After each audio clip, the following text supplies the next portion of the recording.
Olá, a interativa de hoje nós vamos debater sobre infância maltratada. Como que estão sendo tratadas as crianças? Aonde estão os abusadores? Quais são as violências que nós conseguimos identificar? Recentemente tivemos o caso do menino Henry, mas também já tivemos outras crianças que comoveram o país inteiro, como o caso do menino Juan, Isabela Nardoni, ou até o menino Bernardo, aqui de 3 de Maio. Esses casos vieram a público, vieram notícia no Brasil inteiro. Mas quantas crianças são violentadas, abusadas e morrem em suas casas, com o silêncio da sociedade? Então, nessa noite, eu estou aqui com a delegada de polícia, Luísa Souza, e também a psiquiatra, Valesca Ribeiro, que irão debater como tratar e como nós podemos, enquanto sociedade, denunciar os casos de maus tratos. Então, muito obrigada pela participação. Vou passar, então, inicialmente a palavra à delegada Luísa Souza, que vai falar, então, como estão os dados da violência em Santa Maria. Como que nós podemos identificar esses dados? Boa noite, em primeiro lugar. É um prazer estar aqui, ainda mais falando sobre um tema tão importante, né? Sobretudo nesse período assim, onde as nossas crianças estão num momento bem delicado, né? Sem aulas em casa. E eu já adianto aqui que é em casa assim que as coisas acontecem, infelizmente, na grande maioria. Bom, eu trouxe uma cola aqui, né, que tu me pediu os Sim. dados, e eu separei a questão em maus tratos e abuso sexual. Maus tratos aqui em Santa Maria, a gente vê que de 2019, antes pandemia, para 2020 caiu bastante, tá? Foram 62 casos notificados em 2019 para 42 em 2020. Já nesses 4 meses de 2021, foram 21 casos de maus tratos notificados. Tá? Quanto ao abuso sexual, em 2019, nós tivemos 157 casos, antes da pandemia. Em 2020, caiu para 118 casos. Aí agora nós já temos 35 casos. O que esses dados representam, né? Eu acho que vai ser uma construção assim que a gente vai entender ao longo dos anos. Os maus tratos, o nosso grande aliado para chegar ao nosso conhecimento era principalmente as escolas, né? As escolas, porque as crianças eram conhecidas das professoras, as crianças conviviam diariamente. E uma mudança de comportamento, uma mudança de atitude despertava nelas, né? Que poderia estar acontecendo alguma coisa com aquela criança. Então, esses maus tratos, nós acreditamos que pode haver bastante subnotificação, né? Porque é intrafamiliar, é no seio da família que acontece. Então, se não houver algum vizinho ou algum familiar descontente com aquilo, não vai chegar ao nosso conhecimento. Já a questão da violência sexual é bem... A gente não sabe se está diminuindo porque a criança está mais vigiada dentro de casa, né? Porque o abusador é silencioso, ele não deixa testemunhas, ele muitas vezes não deixa vestígios. Então, o abuso sexual nós vamos descobrir ao longo dos anos se realmente deu uma diminuída por agora ou se também está havendo uma subnotificação. O que a gente percebe é que, muitas vezes, o abusador, né, delegada? O abusador está em casa. Não é um estranho, não é um desconhecido. É um tio, um avô, ou até algum parente próximo que é da confiança da família. Então, talvez agora, com algumas pessoas fiscalizando mais, isso tenha diminuído na questão do abuso sexual. Teve um caso agora, semana passada, de uma tentativa de estupro num menino de 13 anos, não foi? Ou foi tentativa ou não? Foi estupro consumado, estupro de vulnerável, é. E foi até um caso meio à parte, porque não foi dentro do seio familiar, que é o mais comum, mas foi com o vizinho.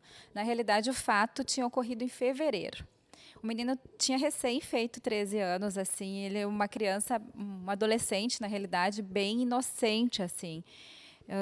Ele foi muito vítima, assim, não soube como se desvencilhar daquilo.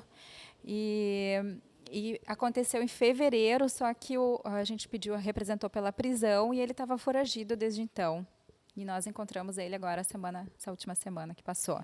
Então, gente, o que nós estamos percebendo? Eu estou aqui com a psiquiatra Valesca, que trata dessas crianças que sofreram esse trauma, né? Atualmente, a doutora Valesca, ela atende no CAPS, o equilibrista, mas ela também já tem uma experiência de 15 anos que ela trabalhou na FEBEM.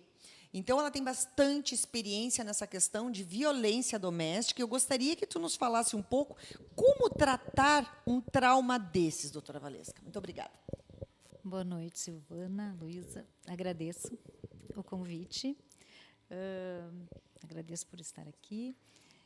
E, realmente, como a Luísa falou, esse tema é de grande relevância nesses dias. Sempre foi, mas atualmente, em função da questão das crianças estarem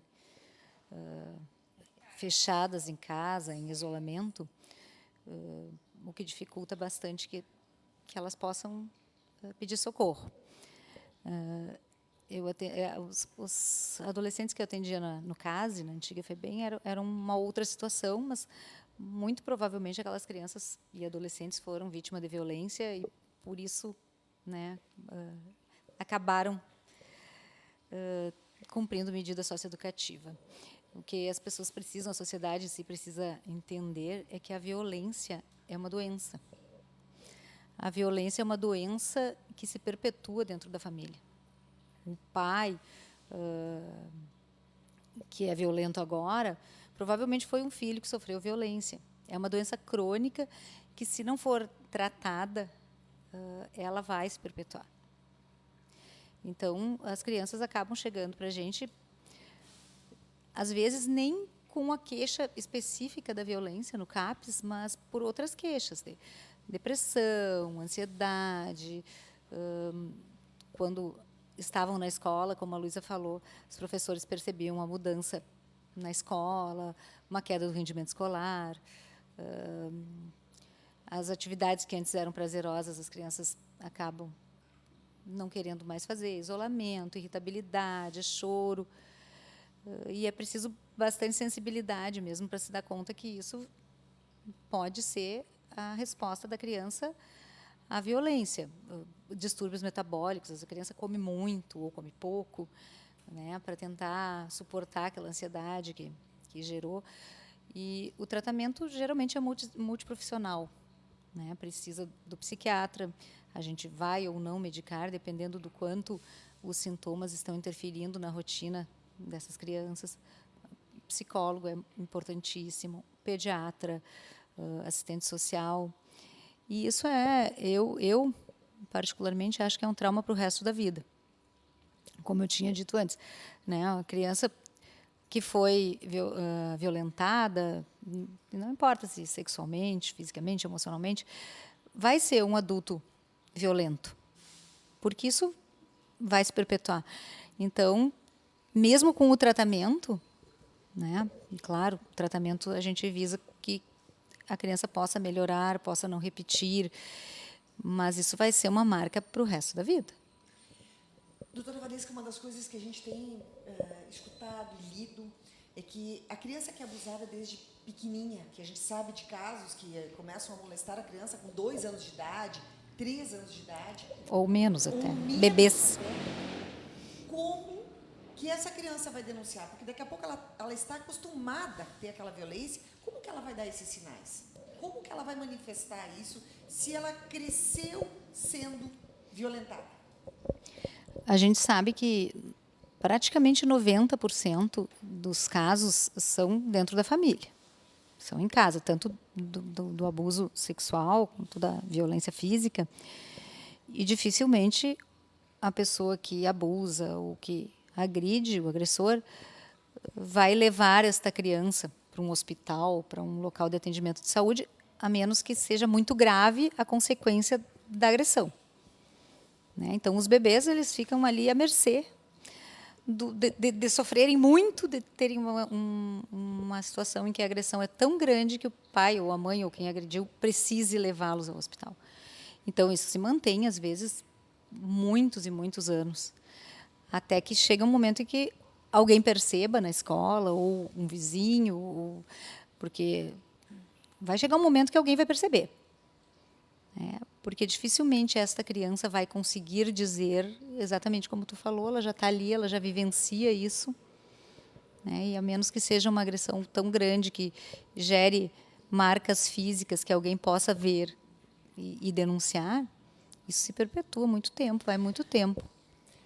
Pegando o gancho das crianças que são violentadas e que viraram notícia, delegada. O caso do Bernardo, aqui, no Rio Grande do Sul, ele foi até o Ministério Público pedir ajuda, ele pediu ajuda para tios, para vizinhos. Como acontece isso em lares onde não são tão... São lares mais blindados, vamos dizer assim, famílias mais de classe média, famílias que não estão tão expostas como as de periferia. Por que ninguém fez nada? Como é que o Estado vai conseguir proteger uma criança? No caso dele, que era filha de um médico, né, e a madrasta era uma enfermeira, como que o Estado pode ajudar nesse caso? Para quem se denuncia? Porque ele pediu ajuda. Quais são as medidas protetivas para as crianças? Porque, no caso, para as mulheres, existe a Delegacia da Mulher, que faz as medidas protetivas. Como você faz para uma criança que está com o pai, com a mãe?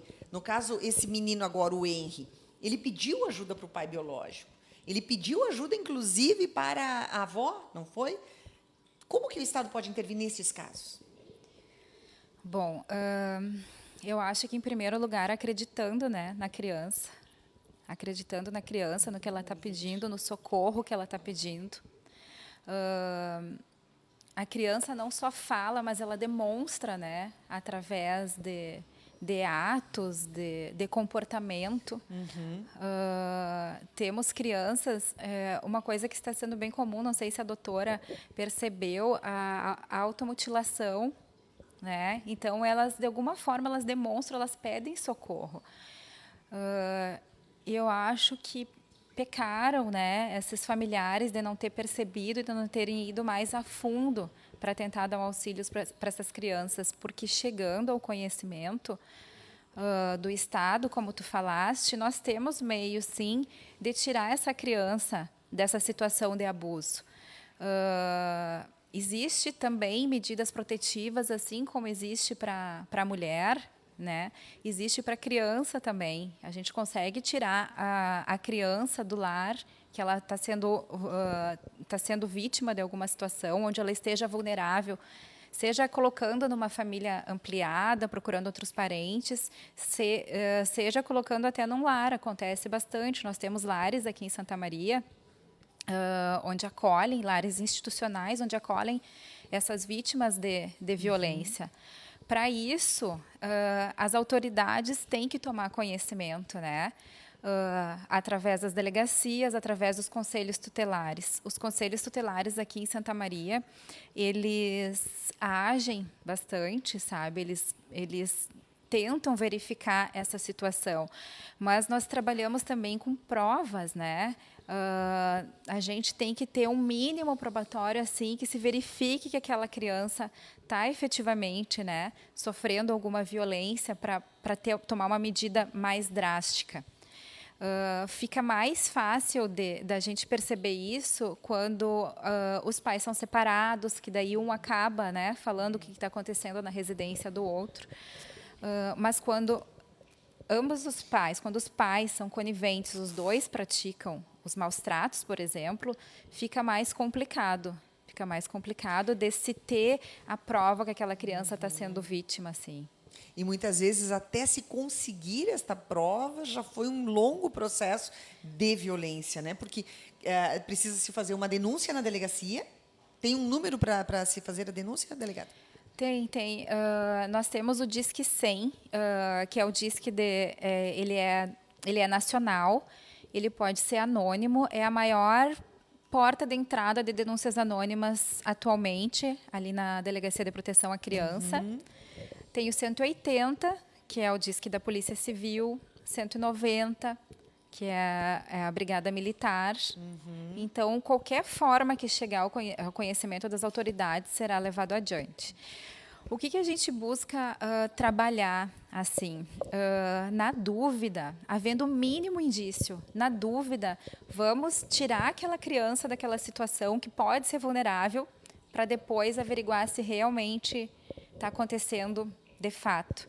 Tendo um mínimo probatório, a gente busca, sim, resguardar a integridade daquela criança. Claro que nós não somos onipresentes, né? E, às vezes, a demanda é grande e é um tema muito complicado de se apurar que realmente está acontecendo dentro do seio familiar, né? A não ser que a criança queira falar, ou se a criança é muito nova, né? Ela talvez não fale. Então, há situações que acabam passando despercebidas, pelo menos por algum tempo, né? Mas a gente busca, da melhor forma possível, tentar observar com carinho assim, cada situação, para não deixar que aquele caso acabe se perpetuando, né? Ou demorando muito tempo para a gente tentar solucionar. Muito bem.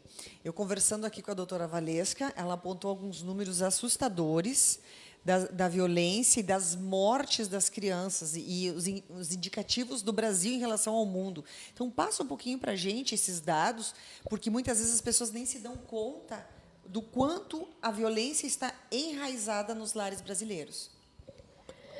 É verdade, Silvana.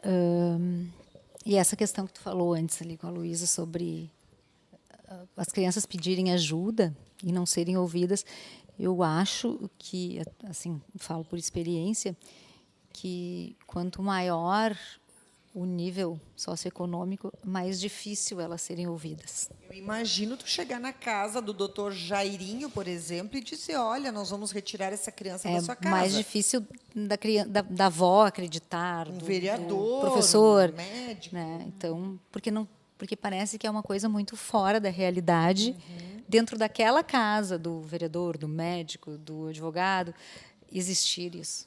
Mas isso existe, né? E existe em todos os lares.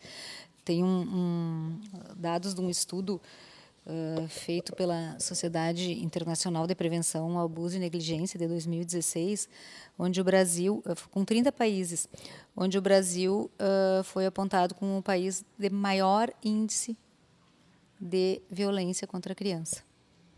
Esses dados eles são relacionados ao PIB do país. Embora dentro desses 30 países o Brasil não seja o de menor PIB, isso tem muito a ver com a inexistência praticamente de verbas para programas preventivos de violência, né? Então está em primeiro lugar, é bem triste. E uns dados de 2017, o Rio Grande do Sul está em 5º lugar. São Paulo, Minas Gerais, Rio de Janeiro, Paraná e o Rio Grande do Sul. Em relação às mortes, é muito, como tu disse, os dados são assustadores. De 2010 a agosto de 2020, são mais de 103 mil mortes de crianças de 0 a 19 anos, vítimas de agressão. Nesse mesmo período, crianças de 0 a 4 anos, mais de 2 mil mortes. Então, é a maior causa de morte de crianças de 1 ano a 19 anos no Brasil, não são doenças. É violência ou acidente. Então, são uns números muito assustadores mesmo. E é preciso que se faça alguma coisa para mudar isso, porque a gente não tem dados agora, tem dados que não são oficiais ainda de 2020, mas isso vem crescendo. Né? Até como a Luísa falou antes, assim, as denúncias podem ter diminuído, e mesmo assim elas não diminuíram muito, podem ter diminuído porque a criança está um pouco impossibilitada de pedir socorro, as escolas, os professores que poderiam perceber alguma mudança não estão podendo fazer isso, mas mesmo assim são números bem altos. E talvez agora eles comecem a aumentar em função de que teve um pouco mais de abertura, as crianças puderam sair, né, embora não estejam indo na escola. Mas eu acredito que os números aumentaram muito. Muito. E essa questão da pandemia? A gente sabe que muitas crianças elas estão na rua, né? Não são todos os pais que podem ficar em casa. Não, muitos pais perderam o emprego porque não tinham com quem deixar as crianças, porque uma criança de 3, 4 anos não tem autonomia para ficar sozinha em casa. E como ficam essas crianças, né? Que muitas vezes o pai e a mãe precisam trabalhar. E ficam com quem? As crianças ficam, algumas, a maioria fica sozinha. As crianças, pelo menos do CAPS infantil, onde eu atendo, muitas mães não estão trabalhando em função disso, mas as que estão trabalhando, as crianças acabam, são famílias, às vezes, que não tem o pai e a mãe junto, que não tem um outro familiar, elas ficam sozinhas. Os maiores cuidam dos menores. Né? Então, ali tem os vizinhos, tem, como esse caso que a Luísa falou, né? Do vizinho. Então, assim, elas estão sozinhas. As pessoas precisam trabalhar, precisam sair para trabalhar, não tem como deixar alguém para cuidar dos filhos, e eles... Então, isso também é um fator de aumento da violência. Né? Às vezes tem um irmão adolescente, ou primo, então, é praticamente dentro de casa que acontecem os abusos. Tem percebido, né? no CAPS, tem aumentado a violência doméstica? Porque muitas vezes, como tu falaste antes, a violência ela vai se perpetuando, mas casos como a pandemia, que gerou desemprego, revolta, tristeza, medo coletivo, enfim, todos esses sintomas, angústia, depressão, alcoolismo, isso aumentou? Tu percebeu isso nos teus atendimentos do CAPS? Com certeza aumentou. Assim, eu não posso te dizer um número absoluto disso, porque a gente, durante um período, ficou com poucos atendimentos em função da bandeira preta, do CAPS, e poucos novos atendimentos. Mas os novos que vêm, a grande maioria, são crianças do lar, do abrigo, que sofreram agressão em casa, foram retirados, estão lá no lar ou no abrigo. E, geralmente, essas crianças sou eu que atendo no CAPS. E a grande maioria está lá em função de violência. E a questão da violência? A gente pode categorizar ela em vários níveis, né? Existe a violência psicológica, que é aquele bullying coletivo dentro de casa, né? Eu digo bullying, mas eu não sei como se chama. Uma violência emocional, uma tortura. Uma tortura emocional, que isso. Tortura psicológica. Uma tortura psicológica. Existe o abuso físico, que é o excesso da agressividade, e existe a questão sexual também, que é o terceiro item que a delegada passou aqui. E a negligência, né? Que a negligência é não prover a criança das necessidades básicas, da alimentação, vestuário, cuidados com saúde. E isso também é grave, isso também está dentro dos maus tratos, embora não seja uma violência física, né? A negligência dói muito, machuca muito. E é muito mais comum do que a gente imagina. O abandono afetivo. O abandono também, afetivo. que é um outro item, né? Que a gente vê de muitos não... pais que se separam e aí arrumam outros relacionamentos e o filho sobra. Né? A maior parte desses casos aqui são de pais separados. Né? Sim. E a gente conhece muitos casos do pai arrumar outra família e ter o abandono afetivo total. Tem coisas muito pesadas, assim, muito tristes dentro do CAPS, relacionadas a isso, infelizmente, das mães terem uma outra pessoa na vida que é violenta fisicamente ou emocionalmente e até abusa sexualmente dos filhos, e isso vem para a gente no atendimento, e se tu confronta, elas não fazem nada, porque elas não podem perder aquela pessoa que está ali que vai prover, né? Mas se eu me separo, quem é que vai botar comida dentro de casa? Eu não posso trabalhar, porque eu tenho que cuidar, tem um monte de filho. Então, isso fica dentro de casa e se mantém, mesmo que a pessoa que deveria cuidar, que é a mãe, saiba da situação. É muito difícil, a gente precisa denunciar daí, né? Isso é uma questão bem latente para nós. Inclusive, a mãe, né, ela tem a obrigação de denunciar. E se ela não denuncia e ela é conivente, ela pode ser, inclusive, também acusada pelo mesmo crime do abusador, seja abusador sexual ou seja maus tratos. Quando chega um caso assim, eu sempre falo isso, né? Eu digo, olha, se tu não denunciar, tu vai ser... Vai ser acusado de estupro. Mas mesmo assim é difícil. Às vezes eles desaparecem, na verdade, não voltam mais no atendimento. E é muito comum nós percebermos que as mães preferem ficar junto com os companheiros, com os maridos, em prol dos filhos que estão sendo abusados. Isso é o mais comum quando acontece lá dentro desta população que eu atendo. Isso é bem comum. Bem comum. Eu também tenho essa percepção. Então, na realidade, essa mãe acaba preferindo o companheiro pela situação econômica e pelo sustento do que um menor, um filho. Isso é muito triste, né? Eu acho que isso é muito triste, porque nós estamos em pleno século XXI, né? E a mulher se submetendo a isso e deixando os filhos serem torturados.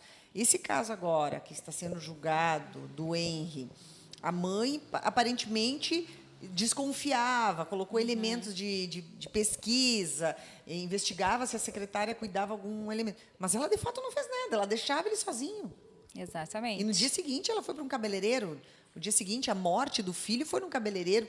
É assustador tu ver mães desse ponto. Então, ela realmente, ela foi conivente, ela é culpada tanto quanto, né? Pelo que eu compreendi do caso, assim, que a gente vê na imprensa, ela foi omissa, né? Foi omissa. Ela sabia, seja por suspeita das babás, das empregadas, seja por ela, seja pelo menino, e ela não agiu, né? Não agiu. Ela ficou na comodidade que ser a companheira, a esposa do acusado possibilitava em prol da atenção ao filho, né? De socorrer o filho.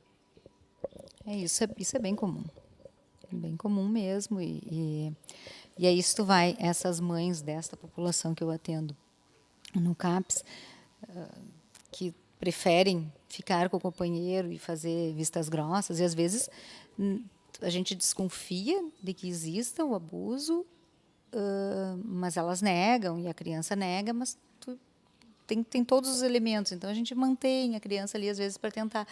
Mas essas mães, se tu for tentar conhecer a história delas, elas muito provavelmente também foram abusadas e violentadas, então isso ficou meio que cultural. Então não tem problema, eu fui, sobrevivi, estou aqui. Fora então é uma coisa que se mantém, é aquilo que eu falei da violência se perpetuar dentro da família, como que fosse. É assim que funciona. É uma doença crônica. Fora as ocasiões que elas acabam culpando as vítimas, né? Os próprios filhos de terem provocado aquela situação de abuso. Muito, muito comum também. Isso faz com que elas não precisem fazer nada, né? Ou geralmente até isso eu percebo bem mais com meninas na questão do abuso sexual. E com avós, mães, de ficarem contra a neta, contra a filha, porque foi tu que fez. Mas com meninos acontece também na questão de o padrasto agrediu. Mas foi tu que foi lá. Né? Então, culpa a vítima, acaba sendo culpada, e às vezes, por conta disso, até a criança não fala nada. Ela acredita que realmente ela é culpada. E acaba não denunciando em função disso. Tem ameaça dentro de casa, é ameaçada, e por isso acaba e principalmente neste momento em que ela seria a criança agredida, abusada, violentada, seria ela quem poderia pedir socorro, porque não está num lugar que alguém possa vê-la na escola, um vizinho, tem medo, foi ameaçada, tem medo que façam alguma coisa com alguma outra pessoa da família e fica. É uma situação bem grave. Nesse caso, por exemplo, essas crianças que vão ali para a FEBEM ou que vão aqui para o CASE, né? É CASE ou é FASE? O CASE era a antiga FEBEM. É a antiga FEBEM, agora é CASE. Agora se chama CASE. Então. FASE, mas aqui a gente tem o CASE, que é o centro. Certo. Pelo teu conhecimento, pela tua experiência prática, elas acabam se tornando reincidentes depois nos atos violentos ou na criminalidade, ou tu acha que conseguem resgatar essas crianças? Tinha um juiz aqui em Santa Maria que fez um trabalho muito bacana, que era para tentar ressocializar, mas na tua visão, dentro da medicina, dentro da parte psiquiátrica, tu acha que consegue reabilitar? Ou são crianças, adolescentes, jovens fadados para a reincidência? As crianças, os adolescentes que estão lá, né, porque a partir dos 12 anos, não é pela questão da violência sofrida por eles. Eles estão lá porque são infratores por delitos que eles cometeram. Mas a gente sabe que realmente eles sofreram isso. Eles também, posso dizer que 99% sofreu violência, foi vítima de violência, de agressão, de violência emocional, de tortura, dentro de uma família que isso vem, né? Não tem pai, não tem mãe, uma família desestruturada, a própria família está presa, né? Não tem ninguém. E aí, é bem complicado falar isso. Trabalhei lá há 15 anos. E, se eu tivesse lá, eu não falaria. Seria um centro de atendimento socioeducativo, mas não socializa e não educa. Então, precisaria ser muito diferente. A gente tenta, né? As pessoas que estão lá tentam, os juízes tentam, mas o funcionamento daquele sistema em si não é para socializar, não é para educar. É uma prisão, na verdade. É uma né? prisão. Que isso era uma coisa que também, quando tu trabalha lá dentro, tu não pode chamar de prisão, mas é uma prisão. E não é para socializar. A gente tenta lá dentro, não pelas pessoas que trabalham, mas pelo funcionamento do sistema em si.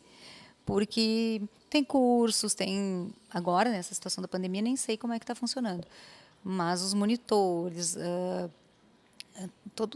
a equipe técnica, a gente sempre tentava fazer alguma coisa para tentar ressocializar. Mas aí vem a questão de que eles saem para a rua, eles voltam, o trabalho deveria ser fora. Né? Eles saem para a rua, eles voltam para o mesmo ambiente. É muito, muito difícil fazer um trabalho só lá dentro, sendo que não funciona especificamente nesse sentido de socializar. É a mesma coisa que eu falo sempre, as crianças usuárias de drogas, né? Porque quando o meu CAPS, o CAPS infantil, a gente trata de crianças com psicoses, neuroses, doenças psiquiátricas graves. Não trata adolescentes usuários de drogas. Mas logo que veio essa questão do crack para Santa Maria, era lá que tinha de referência. Depois foi criado um CAPS específico para isso. Mas não tinha muita coisa para fazer quando a criança chegava lá já viciada, usando a droga. Isso é um trabalho que deveria ser feito fora, na rua. Não é porque a criança não é assim, vamos levar a criança lá para dentro para tratar porque ela estava na rua usando droga. Não, é por que a criança estava na rua. É antes dela chegar na rua. Então é uma outra situação que daria para passar uma noite inteira falando. Uma janela aqui pensando. Daria, porque é uma coisa também, assunto que eu gosto bastante. Mas a criança que fica lá 1 ano, 2 anos consumindo drogas, o crack em específico, ela tem recuperação? Reabilita? Isso tudo também, volto a dizer, depende de toda a rede em volta da criança. Da rede de proteção, da família, de tudo. Não é uma coisa muito simples assim de tu dizer, eu vou tratar, vou dar medicação, vou internar, ela vai ficar 8 meses, 9 meses numa fazenda terapêutica. Fazenda terapêutica para criança nem é, né? Então, não é efetiva. Mas depende do entorno, da rede que se forma para tentar salvar aquela criança, assim como da rede que se forma para tentar salvar as crianças vítimas de abuso, de violência. Ou então pegar essa criança e transformar ela num traficante ou trabalhar para aquela comunidade, né? Porque a gente vê muitos casos, né, delegada, de crianças que acabam trabalhando ao serviço do tráfico, não é? Sim, eles vivem naquele ambiente, né, onde os familiares estão envolvidos. É assim que eles conseguem a droga, né? Porque Exatamente. eles fazem uns bicos, digamos bicos, assim, né? Os são familiares mulas. estão envolvidos, aquilo se torna natural, eles adquirem um certo poder aquisitivo, né? Conseguem comprar alguma coisa que de outra forma não conseguiriam. E aquela criança tem aquilo como natural, e como a polícia que vai lá coibir como o inimigo, né? Eles já nascem assim, já crescem com esse pensamento. Agora, como as crianças os adolescentes que estão cumprindo medida socioeducativa no caso, né? Aquilo faz parte, é cultural, a família é até bonito, né? Eu estar aqui, se toda a minha família esteve aqui, eles têm uma guerra de poder, de quem consegue mais. Agora, o mais bonito é ser de tal facção. Eles têm, agora essas coisas das facções também, eles isso têm o mundo prazer, paralelo. o orgulho, É um mundo paralelo, assim, de dizer, é orgulho. eu sou do tal. Tu Exatamente. sabes que a gente tem visto, inclusive, de festas. Agora a gente não tem tanto, porque tem algumas festas clandestinas, né? Sim. Mas antes, quando as festas aconteciam normalmente, festas de turmas de faculdades, a gente sabia de muitos casos onde rolava as balinhas, rolava muita droga, que não era para comunidades carentes. No caso, não era o crack, mas êxtase e outros sintéticos que muitos acabavam consumindo para estudar a noite adentro, estudar para concurso, né? Pessoas de classes mais altas e que acabavam se tornando viciadas também, né? Muitas vezes adolescentes, jovens, e que entravam para as drogas por um outro viés também assustador, não é? Sim, eu acho que isso se tornou também uma questão cultural, né, dessas festas, eles consumirem esse tipo de droga. Essa questão acaba que não chega muito em mim, né, na Delegacia de Proteção à Criança e Adolescente, porque teria que pegar um usuário com uma droga, né? A questão mais latente para a polícia é a questão do traficante mesmo, né, que acaba ficando daí com a delegacia responsável. Mas essas festas raves, esse tipo de droga, né, eles nem bebem assim quase bebida alcoólica, eles usam a droga, né, para se divertir, para, enfim. Eu estou aqui com algumas perguntas, gente, e quero agradecer a participação. A gente já está aqui com várias perguntas, eu acabei me envolvendo aqui no debate, que está tão interessante. E aqui tem uma pergunta do Roger Macker, que eu achei interessante. Eu não sei se seria para delegada ou para psiquiatra, mas aqui eu coloco ela.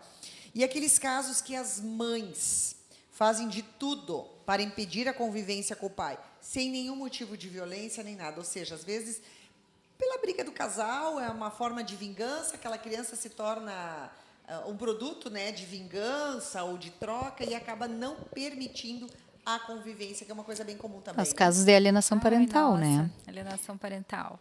E isso não deixa de ser uma violência contra a criança.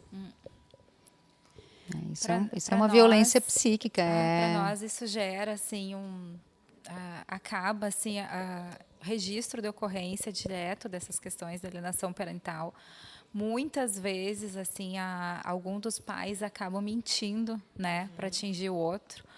Então, a gente chega lá uma ocorrência, a gente vai conversar com a criança, né? Às vezes se assusta com o conteúdo e quando vê briga dos pais, assim, já é uma coisa que a gente tem, assim, entre eu e as pessoas que trabalham comigo, briga dos pais. E acaba gerando, né, toda a movimentação do Estado, né, e é uma questão de briga que acaba envolvendo aquela criança, aquele adolescente no meio que fica perdido naquela confusão familiar, né? Eu já atendi no CATS, no Juizado da Infância e da Adolescência, essas crianças que estavam com algum processo relacionado à guarda familiar e tal. E é bem complicado esses casos de alienação parental. A criança se sente obrigada, muitas vezes, a mentir. Eles têm um atendimento que é com psicólogo, é todo um atendimento todo diferenciado para que eles possam mostrar o que realmente está acontecendo. Mas é bem como tu disse, um dos pais acaba mentindo para atingir o outro e a criança fica no meio, né? Sofrendo, sendo vítima de uma violência psicológica, de uma tortura, inclusive, e ela, às vezes, acaba mentindo, porque cria uma situação de conivência com o pai que está criando toda aquela situação. Então, né, deve chegar para vocês também esses casos, mas é bem difícil. A situação em si de alienação parental não é crime, né? É uma questão de ser, assim, questão de guarda, enfim. A não ser que tenha envolvido maus tratos, algum outro tipo de lesão, enfim. Mas a questão de alienação parental, por si só, não é crime. Às vezes acontece, né, na questão da alienação parental, de um deles dizer que a criança foi agredida pelo outro e acaba chegando, né? Constantemente. Então, por conta disso. Sim. Tem aqui ó, o Alfredo Bock-Brum, de Santiago. Alfredo, querido. Ele está falando aqui que o tema é bastante preocupante e importante, tanto pela vulnerabilidade da vítima como pela covardia, né? E junto com essa colocação do Alfredo, tem aqui uma outra pessoa que está falando onde denunciar, o que poderia ser feito efetivamente, né? Aqui a Simone, está escrito Simone RS. O que pode ser feito? Então, trabalhar mais o conselho tutelar, trabalhar mais... de que forma, efetivamente, a gente pode trabalhar nesse sentido? Na realidade, qualquer forma que chegue o conhecimento de autoridade, esse caso vai ser levado adiante. A forma mais comum, mais fácil, talvez, de denunciar é o Disque 100, que é um canal nacional onde as denúncias podem ser feitas de forma anônima. Também tem o telefone da Polícia Civil, de Disque Denúncia, que é o 197, tem o da Brigada Militar, que é o 190. Tem um telefone também, que eu vou olhar aqui, que pode ser feito através do WhatsApp ou Telegram para a Polícia Civil, que é o 51-8418 7814. Eu não sei se dá para anotar aí, Ricardo. Vamos colocar na tela, que eu acho que é importante. 51, coloca aí. Qual é o número do... Vamos pôr aqui na tela, que eu acho que isso é uma utilidade pública e é importante. Anota ali, 51... 8418. Mas isso não é Santa Maria. 7814. É um disque estadual, disque da Polícia Civil. Daí pode vai ser mandar pelo encaminhado... WhatsApp. Então, coloca aí WhatsApp para Disque Denúncia Estadual, até porque a Interativa vai rodar, vai pegar aí todas as cidades aqui da região. Acho que é importante a gente deixar números de denúncia também. Aqui também tem uma outra colocação. Eu tenho os números dos conselhos tutelares também, depois posso fornecer. Certo, eu acho que depois a gente pode colocar, inclusive, o número dos conselhos tutelares, que também são divididos em regiões, né? Quantos conselheiros nós temos? Tem o Conselho Tutelar Centro, o Leste e o Oeste. E tem o CREAS, que é um centro especializado de assistência social, que também pode ser... É qualquer via de denúncia, escola, PRAEM, CREAS, Conselho Tutelar, é como a Luísa falou, vai chegar nela. em mim em algum momento, exatamente. Muito bem, gente. Aqui tem a Holanda Dias, está considerando aqui, vocês consideram que a mulher deixa de denunciar mais por medo de uma vingança ou pela dependência financeira? A gente já acabou falando disso, né? Que muitas vezes é pela violência do agressor, porque a gente sabe de alguns casos que ele ameaça. São ameaçados, né? Então, Eu vou te matar, vou matar as crianças. E tem também o caso da dependência financeira, né? Tem, é um conjunto, não tem como assim dizer que um é mais. Não tem como a gente separar também isso, porque às vezes são as duas coisas envolvidas, né? Então, sim. Muito bem. Bom, gente, eu acho que esse tema ele precisa ser debatido. Agora, nesse momento, as escolas, onde era um lugar seguro, né, um lugar onde as crianças tinham um acolhimento, agora, com mais de um ano, as crianças não podendo estar na escola, elas não têm aqueles momentos de alegria, de convivência, e também, muitas vezes, o professor era quem identificava esse abuso psicológico, físico ou até um abuso sexual. Pela mudança de comportamento da criança na escola, era o que eu estava te falando antes. Assim, às vezes a escola era um local onde a criança ia ter afeto, atenção, alimentação, ia se sentir segura. E isso tudo foi tirado dela. Nesse momento é muito ruim isso, porque ela perdeu um lugar de referência que era muito importante. Muito importante. Principalmente nas classes mais baixas, assim, era um lugar de socorro, às vezes, e foi tirado. E mesmo as crianças que não estão sofrendo maus tratos ou abuso, qual a tua avaliação para o desenvolvimento psicossocial, psicomotor das crianças que estão agora isoladas em casa? Isso daí, esses casos eu tenho mais no meu consultório particular, né? Que não chega muito ali a situações de violência, mas eu tenho muitas crianças com transtornos de ansiedade graves, desencadeados pelo isolamento social, crianças pequenas, 4, 5 anos, com depressão. Tive um caso de uma criança de 4 anos com risco de suicídio. Quantos anos? 4 anos com risco de suicídio em função de estar abandonada pelos avós, pelos colegas. Uma criança de 4, 5 anos, ela não tem noção assim do caráter irreversível da morte. Mas querer morrer, seria querer aliviar aquela dor de se sentir abandonado, né? É a mesma situação da automutilação, né? Se cortar para aliviar, para colocar no corpo uma dor que ela não consegue dizer porque é psíquica. Então, assim, aumentou muito os casos de crianças com transtorno de ansiedade no meu consultório, crianças pequenas, de 5 até adolescentes, em função do isolamento social, em função de não estar na escola. Essas crianças, com esse tempo todo passando isoladas, elas estão, algumas, principalmente os adolescentes, pré-adolescentes, criando um embotamento afetivo e não querendo mais se socializar, tendo medo de se socializar. E isso vai gerar, a longo prazo, eu digo 10 anos, a gente vai ter, ou mais que 10 anos, obviamente, sequelas gravíssimas desse momento.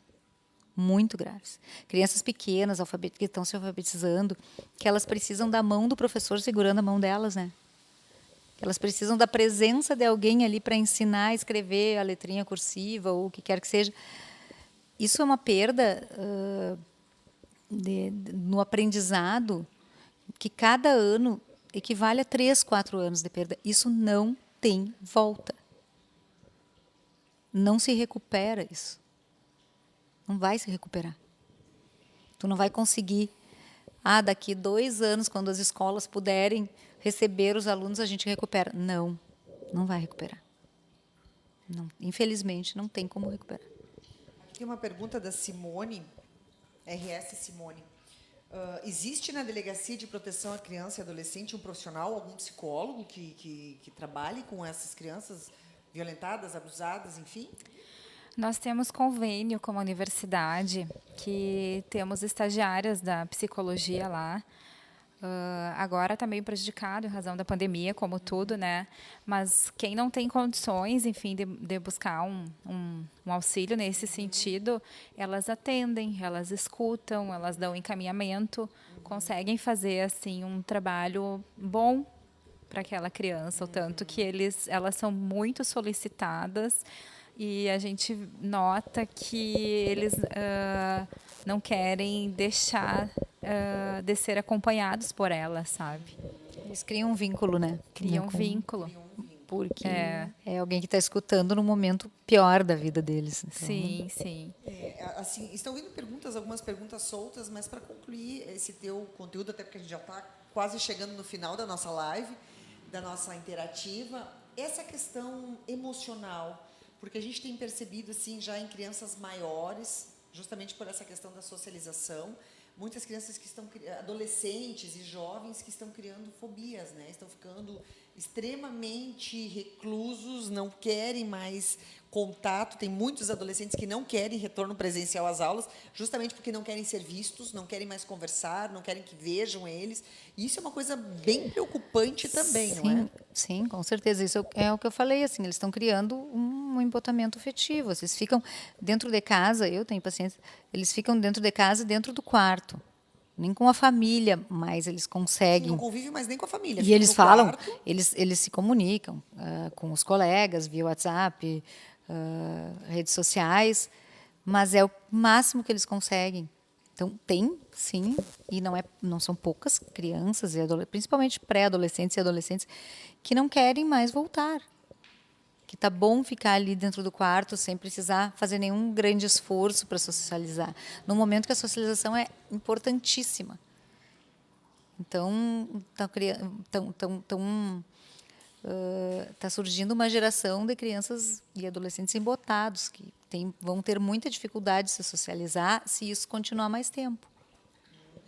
É assustador isso. É assustador, né? Mas acontece. A depressão, o suicídio, o toque. Como que a gente vai lidar com tudo isso e ainda todos os outros problemas, né? A doença, a própria pandemia. A pandemia da saúde mental, eu falo isso desde o ano passado, desde a metade do ano, que a pandemia da saúde mental vai ser muito maior que a do Covid-19. Vai ser uma nova grande pandemia. É uma nova. Já é, principalmente em crianças e adolescentes. Em adultos também, idosos, eu tenho visto bastante, porque estão lá sem ver os netos. Então, Nós mas tivemos as crianças, nos últimos meses um caso de adolescente de suicídio consumado e 2 sérios tentados. Adolescente, que idade em média? Eram 2 meninas, situações distintas, assim, acho que, pelo que eu recordo, 14, 15 anos. Meu Deus, bem a fase. E o menino, 17 anos. Isso é bem grave. Eu acho que isso tem é um tema esses, que as esses pessoas casos, não estão falando talvez sobre até os isso. mesmos da Luísa estejam lá no CAPS, em atendimento. Só que existe um fato que até quando eu fiz uma interativa com o delegado Sandro, ele fala que a recomendação da polícia é que não se divulgue os casos de suicídio para que não estimule mais casos. Só que, ao mesmo tempo, me preocupa, Valesca, porque a partir do momento que eu não digo que estão sendo consumados esses suicídios de crianças e adolescentes, a comunidade não fica atenta. Poxa, daqui a pouco tu tá com o teu filho aqui trancado no quarto, isolado, daqui a pouco não quer tomar banho, não quer sair do quarto. É uma doença, não é uma birra da fase, da idade. E como identificar isso? E daqui a pouco é tarde. E a imprensa não divulga, nós não podemos divulgar esses números, e isso fica escondidinho e crescendo drasticamente. Essa questão da não divulgação dos números dos casos de suicídio pela polícia, eu não sei como é que funciona, se tem uma questão ética envolvida, mas assim, ó, não, essa coisa de dizer, para não estimular, isso não vai acontecer. Não é isso que faz com que a pessoa se mate, com que a criança se mate ou tente se matar. É essa situação que às vezes as pessoas falam, fez isso para chamar atenção. Né? Não morreu. Quem vai se matar não diz que vai se matar. Não, não existe isso. Quem vai se matar pode dizer que vai se matar. Ela ainda está conseguindo pedir socorro. Quando diz que vai se matar. E se tu precisa te machucar, ter causado dor e ferimento para chamar atenção, tu está doente, porque tu não consegue chamar de um outro jeito. E eu acho que as pessoas precisam saber disso. Isso não pode ficar escondido como se não acontecesse. Até para poderem olhar para os filhos e ouvir os filhos, né? Porque senão elas não vão olhar e elas não vão ouvir. Na realidade existe, né? Existe, a gente sabe que existe. O que a gente não faz é dar detalhes, assim, porque a imprensa acaba querendo explorar muito, né? Dar muita ênfase, porque realmente é chocante. Mas eu acredito que aqui a gente está falando, né? Tão tem essa coisa meio seriamente, sádica do ser humano, né? A questão da saúde mental que me preocupa como pessoa, me preocupa como mãe. Então, eu acho válido a gente, né? Trazer isso à tona, assim, que é um período muito crítico. O que está acontecendo, né, com nossos jovens, com as nossas crianças, né, em casa. Eu tenho uma pergunta aqui do Emílio Dias. Ele comenta o seguinte, sabe-se de casos que o agressor pratica violência contra a criança, é preso, tá? É preso e logo em seguida ele é solto. E aí começa de novo com os abusos. Como é que se pode trabalhar com tanta insegurança? Como é que se pode conviver com essa insegurança? Ou seja, ele é preso, depois é solto e volta a cometer os mesmos delitos. Isso dentro do seio familiar, como muitos presos, né? Que eles têm esses indultos e acabam cometendo os mesmos crimes que eles cometeram antes de serem presos, né?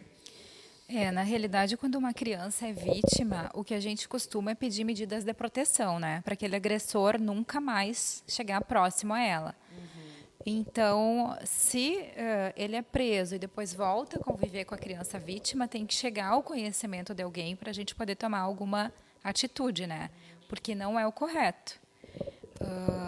O abusador não pode voltar a ter contato às vezes com a é permitido por alguém que deveria estar cuidando da criança que ele volte. Exatamente. Falou assim a frase-chave. Alguém que deveria estar cuidando permite isso. Bom, o nosso papo está muito bom. A gente tem aqui várias perguntas. A interativa vai ficar aqui, né, na fanpage da revista. Amanhã vai ser colocada no YouTube. É um tema que eu acredito ser muito importante e eu acho que em breve a gente vai retomar esse assunto sobre a questão da violência, saúde mental, as denúncias que devem ser feitas e de que forma a polícia, a sociedade pode ajudar a defender, no caso, essas crianças que estão sendo violentadas, seja de qualquer forma. E eu realmente me preocupo com o futuro dessa nova geração. É um futuro bastante incerto do que vai acontecer, porque, de certa forma, elas estão expostas a muita violência psicológica. Eu acho que nós, hoje, estamos vivendo dentro de uma violência psicológica. Porque, se a gente liga a TV, violência 24 horas. Né? Eu acho que nós acabamos nos acostumando com violência. E esse dado que tu trouxe para a gente, que é sobre o indicador do Brasil nos números do mundo, acho isso assustador.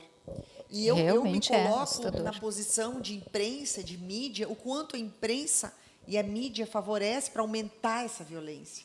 O quanto nós somos violentos, seja na forma de colocar as coisas, seja na forma de divulgar as coisas, e isso a gente acaba transmitindo isso para dentro de casa, porque os pais acabam ficando violentos de tanta violência que eles consomem também, e acaba trazendo para dentro de casa, e essa criança acaba se tornando violenta, seja nas palavras, nas ofensas, nas perseguições, e depois para os atos físicos, porque daqui a pouco a verbalização vai ao ponto de materializar no tapa, no soco, enfim, no exagero.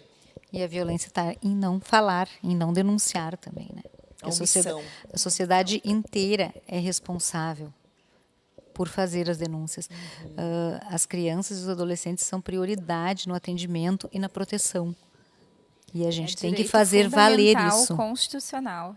Criança e adolescente são prioridades totais. Nos atendimentos e prevenção e proteção. E a responsabilidade então isso tem que ser feito valer. Da família. Não estar só lá escrito no ECA. Da família, da sociedade, do Estado. Todos são responsáveis por garantir os direitos de criança e adolescente. Muito bem. Eu quero agradecer a participação de todos. Estou aqui com a doutora Lurdinha Pinto Trindade, que é uma pediatra, que trabalha muito nessa área. E agradeço a participação de todos que estão aqui, mandando perguntas, assistindo a nossa interativa. Tem muitas pessoas parabenizando, falando desse tema, a questão dos sinais do suicídio, os sinais da violência que a doutora apresentou aqui.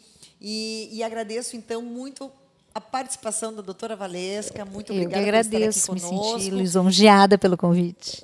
Muito obrigada, Luísa Souza, delegada da Polícia da Proteção à Criança e Adolescente. Muito obrigada pelo teu tempo aqui. Parabéns pelo trabalho maravilhoso de vocês.